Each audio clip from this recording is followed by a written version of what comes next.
Alors avant de vouloir essayer de gérer ton temps, il y a un truc que tu dois savoir. Et finalement, avant de vouloir gérer ou contrecarrer quoi que ce soit, il y a un truc que tu dois savoir, c'est que tu dois maîtriser le sujet, comprendre ce que c'est, et ça tombe bien, c'est ce qu'on va faire ensemble. Si tu veux vraiment profiter de ton temps librement, va dans la barre d'adresse de ton moteur de recherche préféré, tape stratégie-temps.com. Tu vas arriver sur la page d'accueil du site et tout en bas, tu trouveras de quoi inscrire ton meilleur email pour que je vienne chez toi tous les matins te donner un coup de pied aux fesses et tu vas démarrer par 5 vidéos offertes. Salut, c'est Joseph, j'espère que tu es en forme aujourd'hui. Si tu n'es pas très en forme, je vais te rappeler les 3 petites astuces pour être bien en forme. Tu vas remonter les épaules, regarder bien haut et sourire. Et ça va te mettre vraiment en forme pour la journée. Tu n'as qu'à essayer et tu verras par toi-même ce que ça donne pour toi. Alors les types de temps, qu'est-ce que c'est que le temps? On va essayer de définir tout ça et tu vas voir au fur et à mesure que tu n'as pas de raison de dire que tu n'as pas le temps. Et on va travailler là-dessus et on va voir comment arrêter finalement de dire que tu n'as pas le temps, que tu n'as pas pris le temps, que tu n'as pas eu le temps, que tu n'as jamais le temps. Toutes ces expressions-là, il y en a bien d'autres. Alors il y a des expressions du temps qui sont liées dans la thématique du temps. Il y a des expressions du temps qui sont liées à la météo. Il fait sale temps, il fait mauvais temps, quel temps fait-il, tu vois, tout ça. Ça c'est vraiment lié à la météo, donc c'est une autre façon. Après il y a les temps dans la grammaire. La grammaire française est très complexe avec les temps. Je vais me concentrer que sur 3 temps qui sont les essentiels. Tous les autres sont des dérivés de là, mais il y a le présent, le passé, donc tout ce qui est déjà arrivé, et le futur sur lequel tu peux faire vraiment absolument tout ce que tu veux.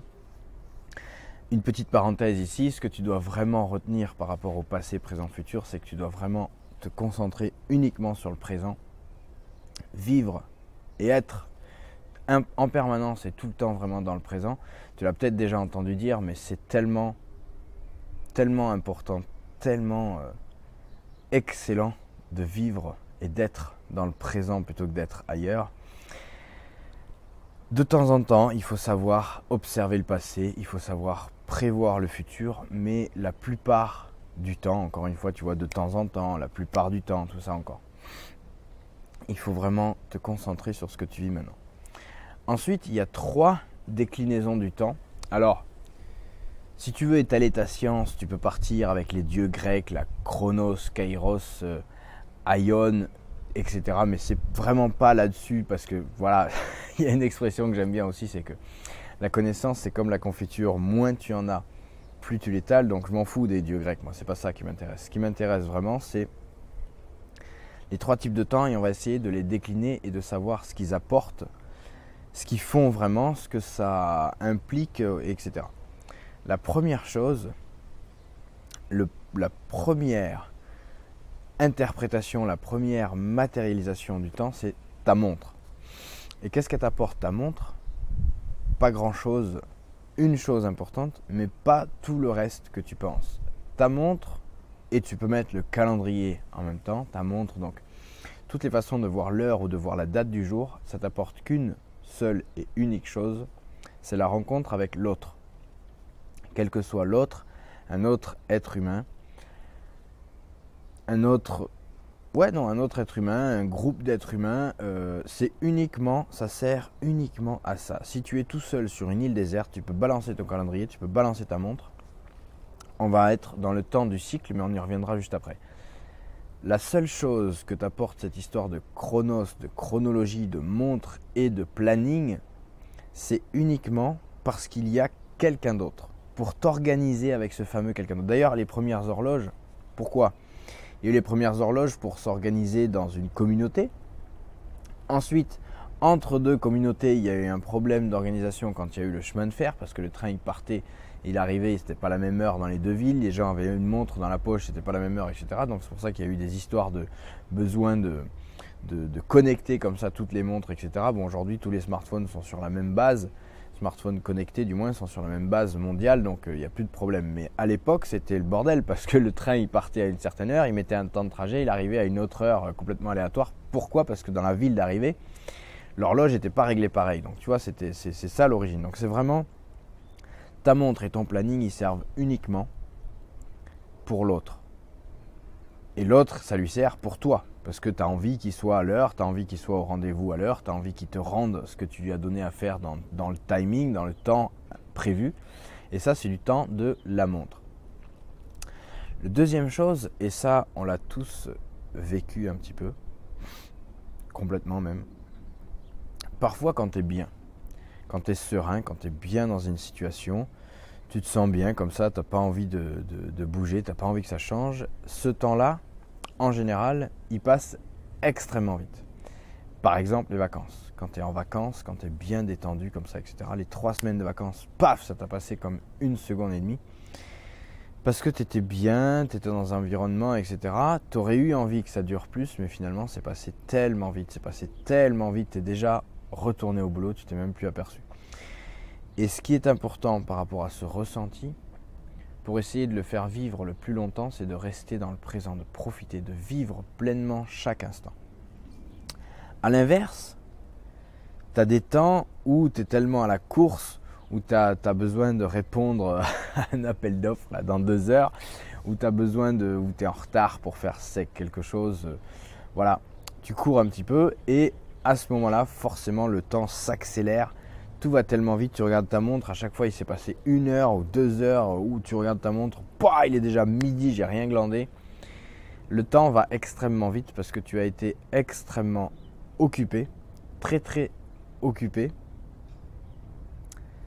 Et du coup, le temps va toujours très vite. En fait, je viens de me rendre compte que je suis toujours dans le temps rapide, donc ça c'est pareil, ça peut aussi arriver comme ça quand tu es à la course. Mais il y a un autre moment où soit quand tu t'ennuies, ou soit quand tu as un manque d'activité, ou soit voilà, vraiment quand tu es dans la queue, dans les temps d'attente, etc., quand tu espères quelque chose d'autre, cette attente-là est toujours très longue et le temps ressenti est toujours trop long. Très long, voire trop long, quand tu attends un courrier, etc.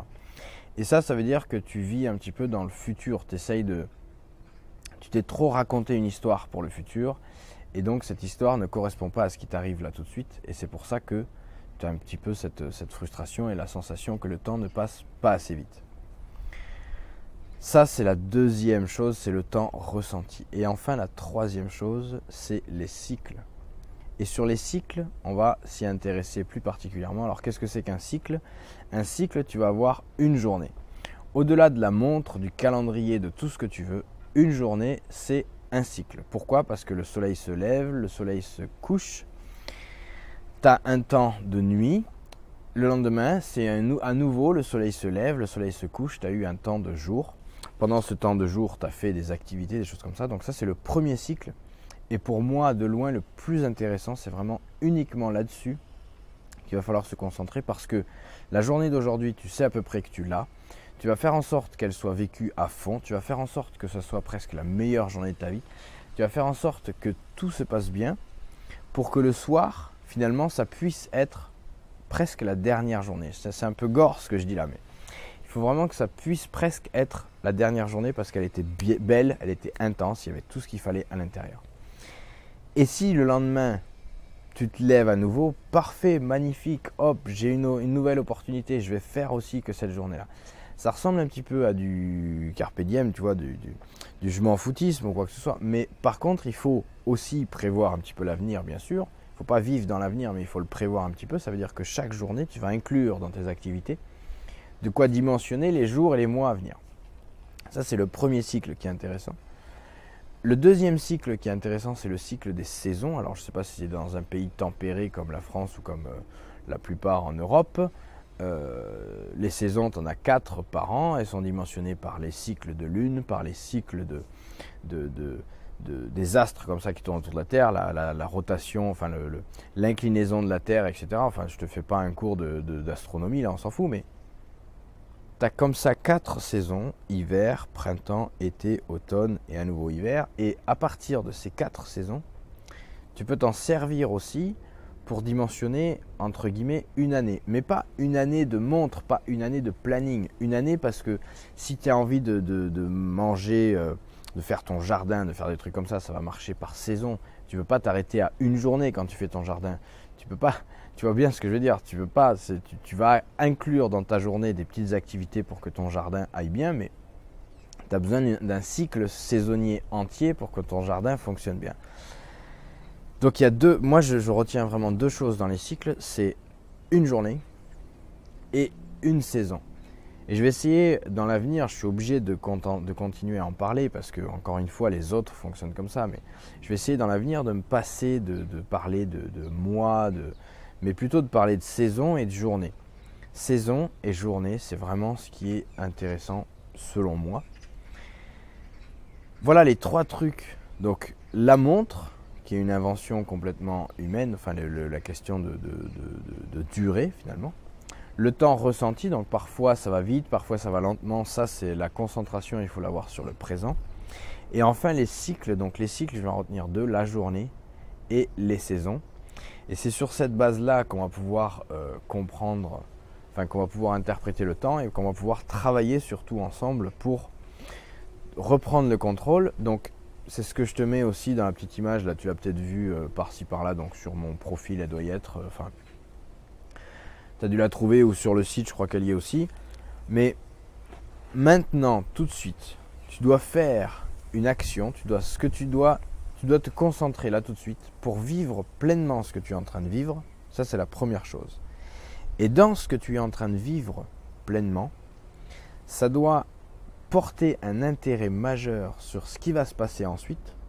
Ça veut dire que tu dois faire une action qui te porte vers l'avenir et tu dois faire une action qui évite de refaire une connerie du passé.